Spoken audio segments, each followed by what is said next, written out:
Assalamualaikum warahmatullahi wabarakatuh. Halo kawan pajak, ketemu lagi dengan kami penyuluh KPP Pratama Gubeng dalam podcast Tanya Sugeng.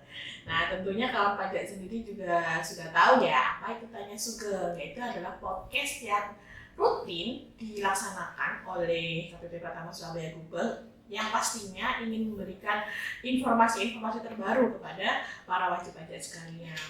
Nah, podcast kali ini saya tentunya tidak sendiri, saya ditemani oleh narasumber yang sangat kompeten di bidangnya, yaitu Mas Dian. Halo Mas Dian, bagaimana kabarnya? Baik, saya Alhamdulillah balik.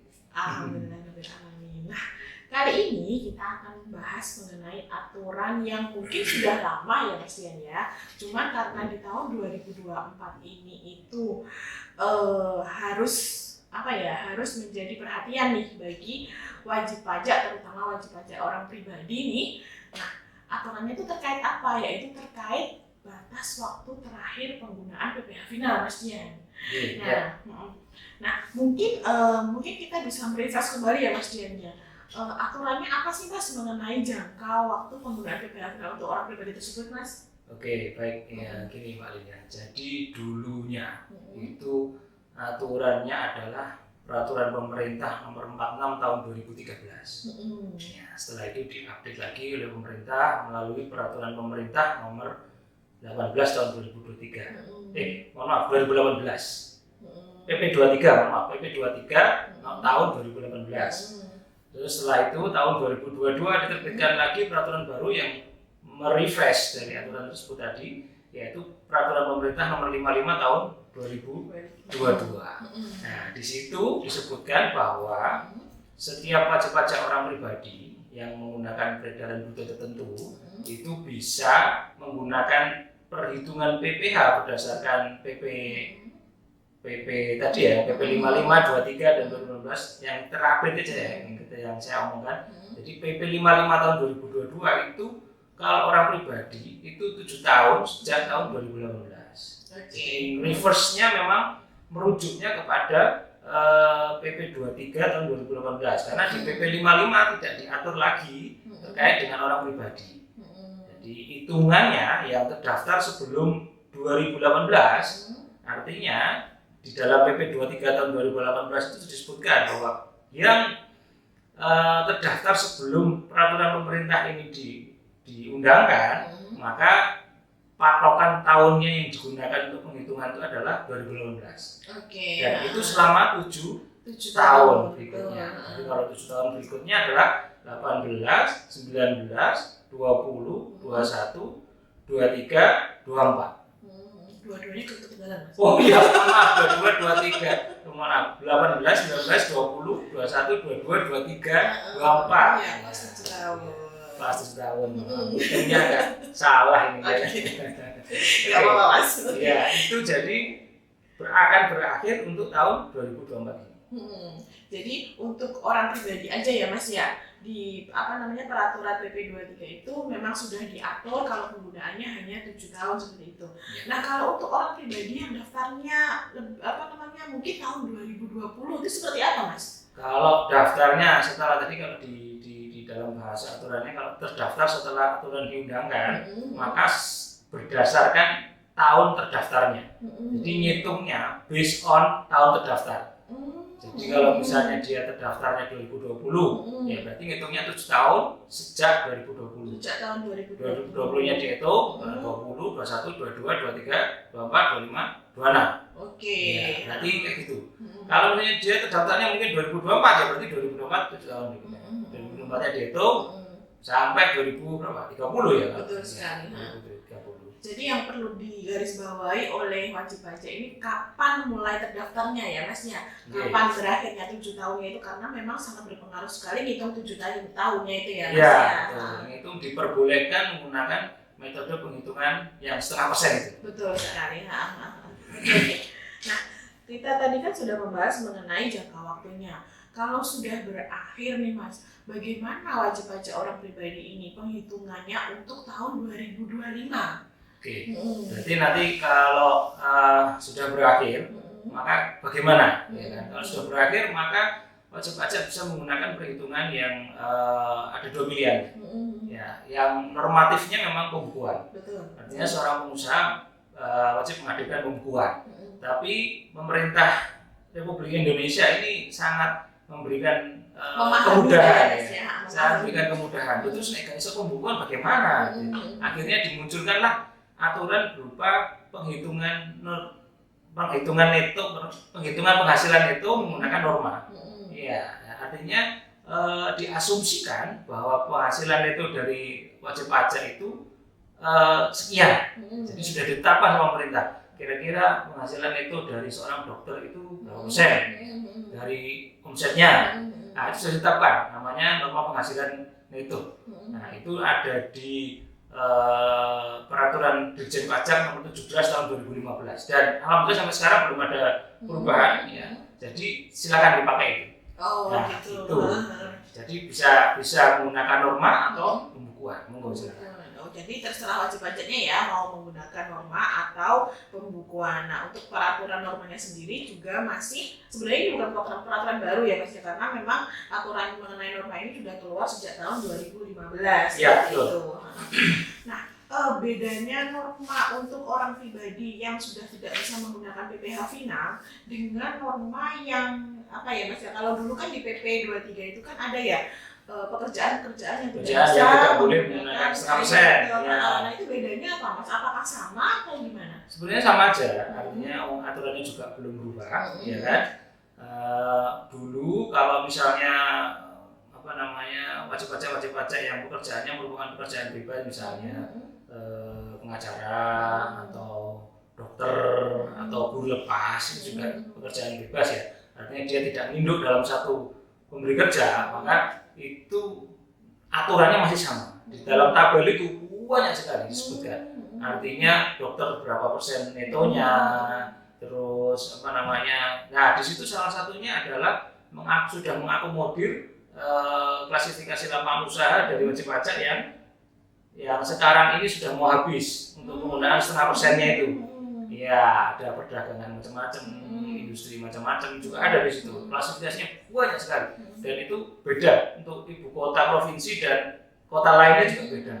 Jadi kalau misalnya ditanyain apa enggak apa terus karena banyak sekali di situ. Nah, jadi kalau ada tinggal googling aja ya Mas ya di peraturan Direktorat Jenderal Pajak nomor 17 tahun 2015 tadi ya Mas. Ya, betul. Normanya itu sudah disesuaikan dengan KLU-nya seperti itu ya Mas ya.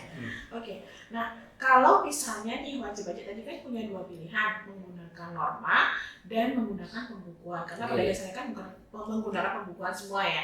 Nah, kalau mau menggunakan norma ini gimana caranya Mas? Ya, memang kalau secara administratif memang lebih mudah ya pakai norma ya. Kebanyakan akhirnya wajib pajak setelah 0,5% akhirnya menggunakan norma. Ya, kalau mau menggunakan norma maka harus memberitahukan ke Dirjen Pajak melalui saluran resmi Dirjen Pajak. Ya, kalau dulu memang masih menggunakan form, saya masih ingat dulu setiap wajib pajak sebelum diberlakukannya PP 46 itu dulu selalu memberikan form. Tapi sekarang sudah nggak perlu form. Ya, di dalam lampiran SPT-nya itu mesti ada form normal ya.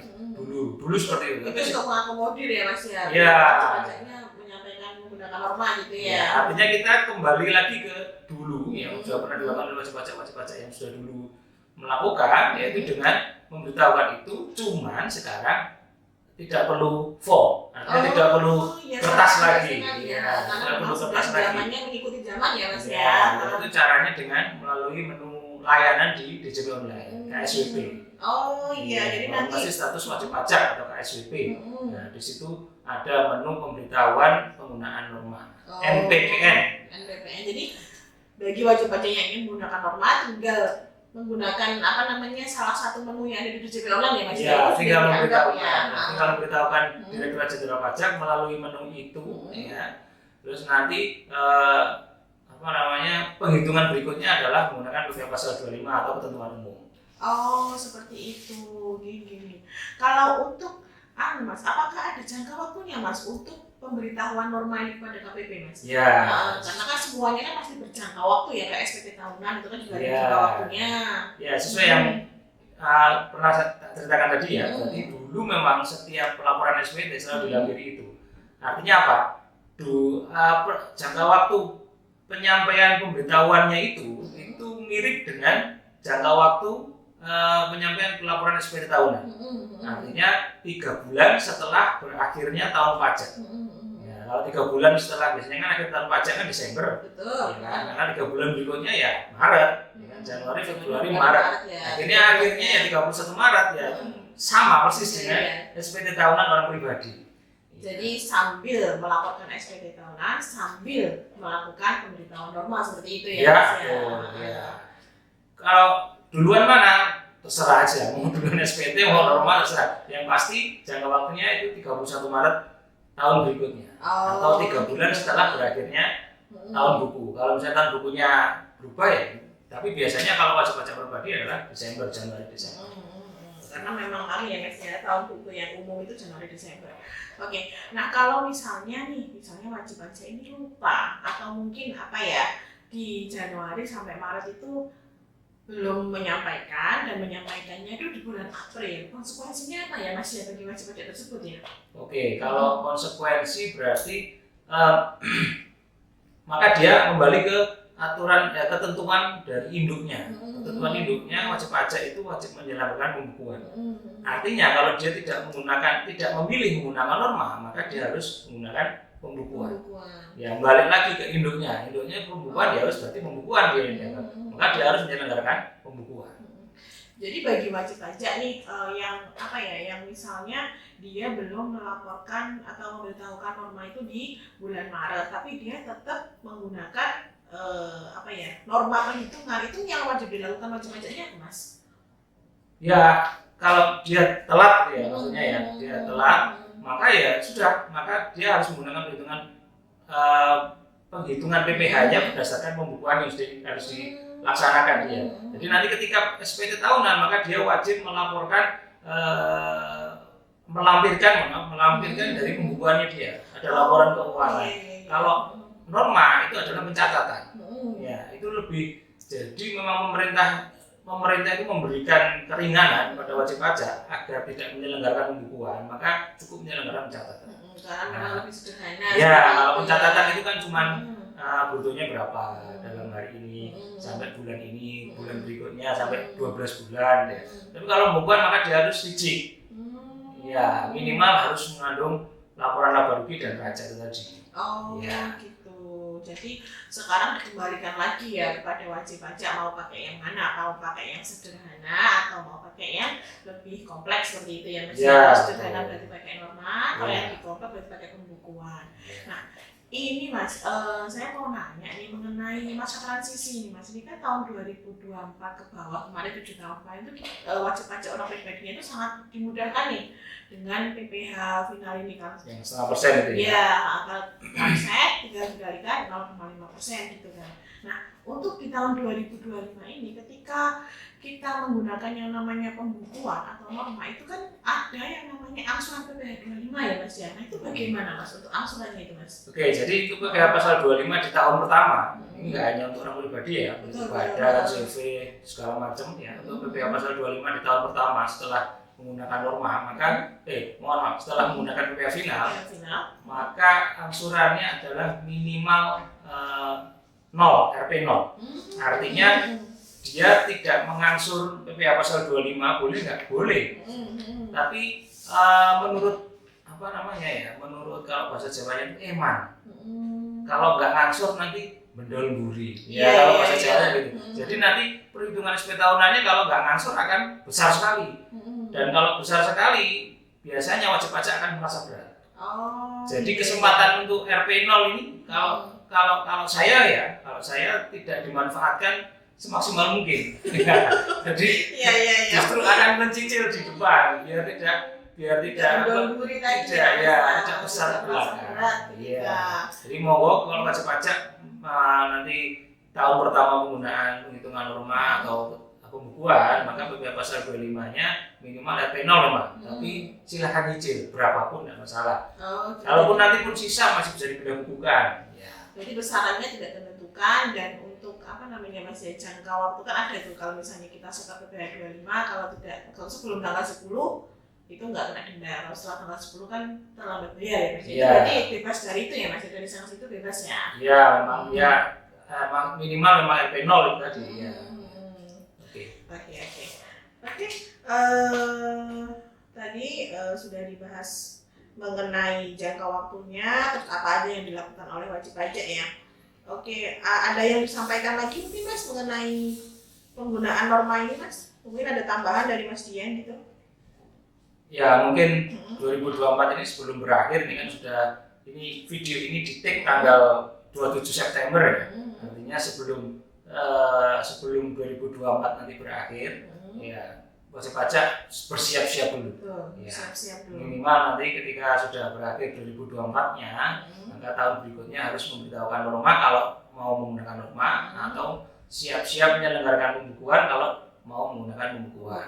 Jadi diserahkan kembali kepada wajib pajak seperti itu ya Mas ya. Ya. Oke, mungkin kalau bisa saya rangkum ya Mas ya, dari podcast kali ini, jadi wajib pajak orang pribadi yang terdaftar sebelum tahun 2018 itu tidak bisa lagi menggunakan yang namanya PPh final di tahun 2025 karena memang tahun 2024 sudah berakhir. Ya, apa yang dilakukan? Yang dilakukan adalah bisa menggunakan dua metode, bisa menggunakan norma penghitungan dan juga menggunakan pembukuan. Nah, kalau misalnya mau menggunakan norma harus memberitahukan dulu kepada KPP paling lambat adalah 3 bulan di awal tahun seperti itu ya Mas ya. Oke. Nah, untuk besaran norma sendiri kawan pajak bisa melihat di Perdirjen nomor 17 tahun 2015. Ini dilihat sesuai dengan KLU-nya aja ya Mas ya, besarannya berapa seperti itu.